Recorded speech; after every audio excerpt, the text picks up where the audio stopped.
Hello, my name is Davide Colbacchini. I am a substance use disorder counselor holding a license as a CADC.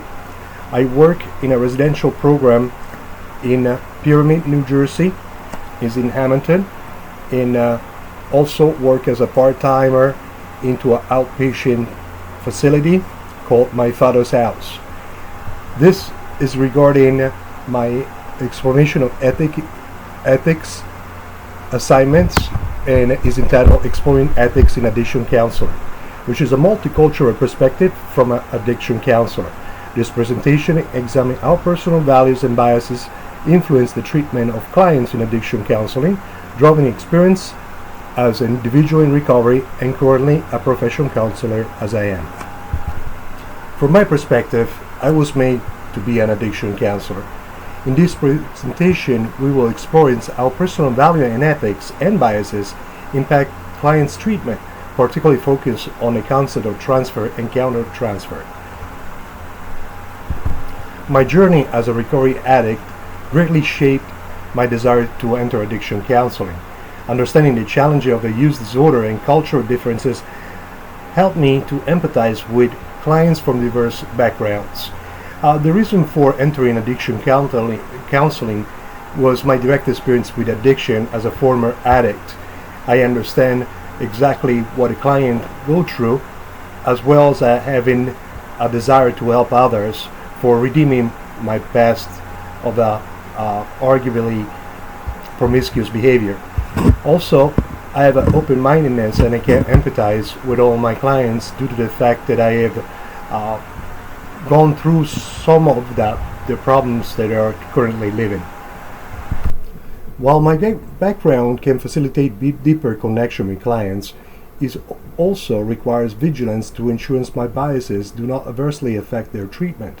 On an ethical standard impact on clients, it gives me a deep sense of helping others. This could form empathy and compassion, while on the other side could give me a risk of burnout.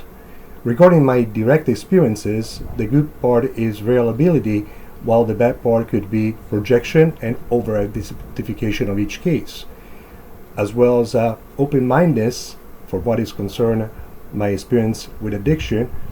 It gives me a point of view of not being judgmental, while on the bad side is a lack of structure could be a problem. In this slide, we'll define transference and countertransference as they relate to my motivation to become a counselor and the impact they could have on each client in a positive or detrimental way. Transference and countertransference are a critical concept in counseling. My own experience can trigger their responses, making it essential to maintain professional boundaries and seek supervision. By definition, transference occurs where client projects feelings about significant people in their lives onto their therapist. Vice versa, countertransference is when a therapist projects their own feelings onto their clients. In this video, we'll explore positive and negative influences of personal values for transference. Personal values shape our approach in counseling. While they can enhance empathy, they can also pose a risk of projecting our beliefs onto clients, which must be carefully managed.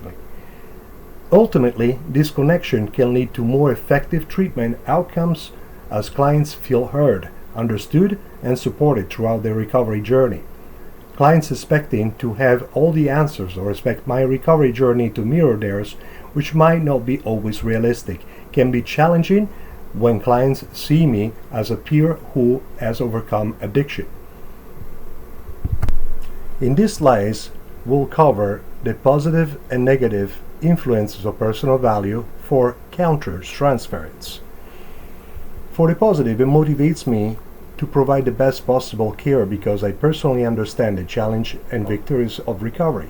Overall, it enhances the therapeutic alliance and facilitates a sense of trust and mutual understanding between myself and the client. There is a risk of becoming emotionally overwhelmed or biases in responses to the clients, which can impact the quality of treatment. However, maintaining objectivity becomes challenging when the personal emotion or triggers are triggered by the client narrative or behaviors. It is crucial and imperative to recognize and manage countertransference to ensure that my responses are guided by clinical consideration rather than personal reactions and beliefs. In these lines, we'll explore positive influence of personal values and biases. My personal values, rooted in my cultural background and experience as a recovery addict, enhance my ability to empathize with clients from diverse backgrounds. Advocating for clients' empowerment and holistic well-being reflects my commitment to integrating personal value into therapeutic practice, promoting lasting recovery and personal growth. These interventions resonate with clients' ethical and moral framework, making them more effective. On the other hand, in this slide, we'll explore negative influences of personal values and biases. Imposing personal value might unintentionally restrict client autonomy, impacting treatment effectiveness and client satisfaction. Maintaining cultural humility requires ongoing self-reflection and openness to diverse beliefs and practices, which can be challenging in real-life scenarios. Addressing clients with conflicting values necessitates careful navigation to avoid discord and maintain therapeutic rapport and progress. Bias in assessment or diagnosis can lead to misrepresentation or inadequate treatment planning, potentially compromising clients' outcomes. As we reach the conclusion of these presentations, there were various reasons that led me to pursue the addiction counseling career. In counseling, also is important that it is crucial to understand one's motivation and values.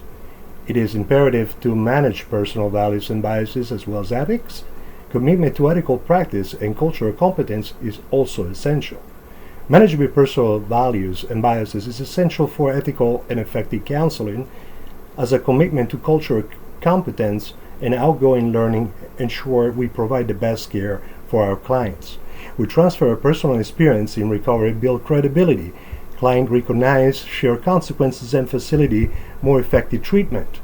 But it could create potential for unrealistic expectation from clients, and it could generate difficulty maintaining professional boundaries as well as personal biases that may influence treatment decisions. For countertransference, it enhances empathy and understanding of client's struggle, while can give insight to client emotions and reactions, but it could create difficulty maintaining objectivity in treatment decision as well as potentials for overall identification with client's issues. I hope you understand that I am a foreigner and I do have a problem with pronunciation, and I hope you are enjoying my presentation. Thank you very much. Thank you, Professor, and I hope that this presentation and my video met your expectations.